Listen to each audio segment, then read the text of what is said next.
मेरे प्यारे श्रोताओं, सभी माताओं, दर्शकों, देवियों, सज्जनों, आप सभी को फिर एक बार स्वागत करता हूं आप ही के अपने favourite YouTube channel RPK by Ram ji में। मैं आपका प्यारा चैता साथी प्रियांशु हमारी फिर एक बार और एक नया प्रसंग के साथ। एक राज्य में एक राजा रहते थे। उनकी एक बेटी थी, उनका कोई पुत्र नहीं था। तो वो सोचे कि उनके बेटी को वो जिससे शादी कराएंगे उसको ही, मतलब उनके जमाई जो बनेगा उसको ही वो इस राज्य का नया राजा बना देंगे। तो उन्होंने एक घोषणा की कि जिस दिन वो घोषणा किए, वो ऐसा घोषणा किए कि कल जो कोई भी फर्स्ट मेरे सामने आएगा उसको मैं राजा बना दूंगा। यानी कि जो पहले उनके सामने आएगा उनको वो राजा बना देंगे। सेनापति और कुछ मंत्री बोले कि ये शायद हमारे लिए अच्छा नहीं हो सकता है राजन, ये शायद हमारे लिए कुछ घातक भी बन सकता है। तो राजा बोले, मैं जो बोल दिया सो बोल दिया, उसको तो अन्यथा नहीं कर सकता।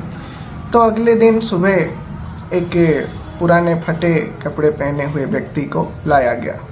वो पहले उनके सामने आता है, उनको राजा बनाकर वो राजा जंगल में चले जाते हैं सन्यास बनकर, मतलब सन्यासी का दीक्षा लेकर।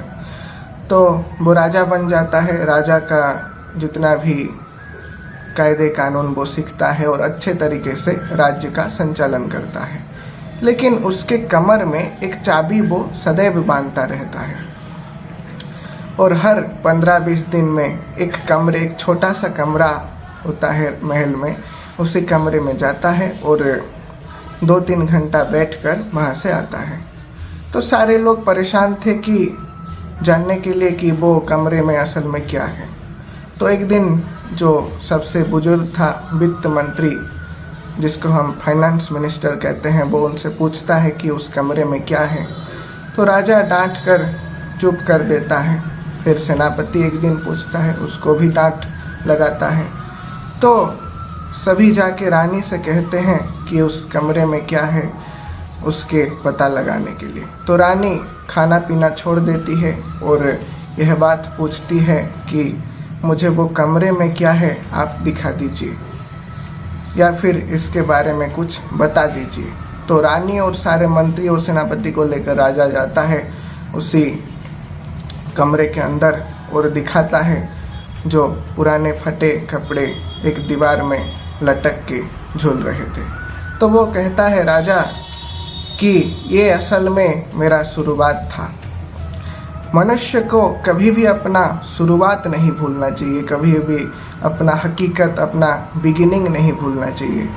राजा की कृपा से, मतलब मेरे ससुर जी की कृपा से, अनुकंपा से मैं राजा तो बन गया, लेकिन मेरा अपना जो बिगिनिंग था, मेरा अपना जो शुरुआत था, उसको मैं नहीं भूलना चाहता। इसीलिए हर 15-20 दिन में जब भी मुझे राजा होने का भूत सवार हो जाता है, जब मेरे मन में अहंकार आ जाता है, तो मैं यहाँ आके 2-3 घंटा बैठकर अपने अतीत को याद करता हूँ। तो कभी भी मेरे प्यारे श्रोताओं, अहंकार के वशीभूत अगर हम कभी होंगे तो भगवान का चिंतन कीजिए या फिर अपने अतीत को ध्यान कीजिए, तो ज़रूर हमारा अहंकार मिट जाएगा। हम सभी को कभी ना कभी इस संसार से जरूर जाना है, इसलिए अहंकार नहीं करना चाहिए। अहंकार तो आ जाता है, काम, क्रोध, लोभ, मोह, मद, मत्सर और अहंकार ये ऐसे विकार हैं, कभी ना कभी हमें अपने पकड़ में ले जाते हैं। इसीलिए सदैव भगवान का याद करते रहिए, ध्यान करते रहिए, तो अहंकार जरूर जाएगा।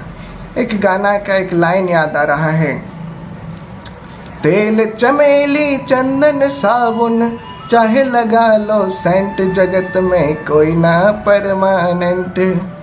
राष्ट्रपति या जर्नल कर्नल, चाहे हो प्रेसिडेंट रे प्यारे, चाहे हो लेफ्टिनेंट, काल सभी को खा जाएगा, लेडी हो या जेंट्स, जगत में कोई ना परमानेंट। जगत में कोई भी परमानेंट नहीं है प्यारे श्रोताओं। हम सभी को कभी ना कभी इस संसार से जाना है, इसीलिए सदैव विनम्र बनकर रहिए और अहंकार को अपने से दूर रखिए। फिर आऊँगा कुछ नया प्रसंग के साथ, तब तक के लिए लाइक, शेयर और सब्सक्राइब करना ना भूलिए आपके favourite YouTube channel RPKY Ram ji को। तब तक के लिए जय श्री राम, जय श्री कृष्ण कन्हैया।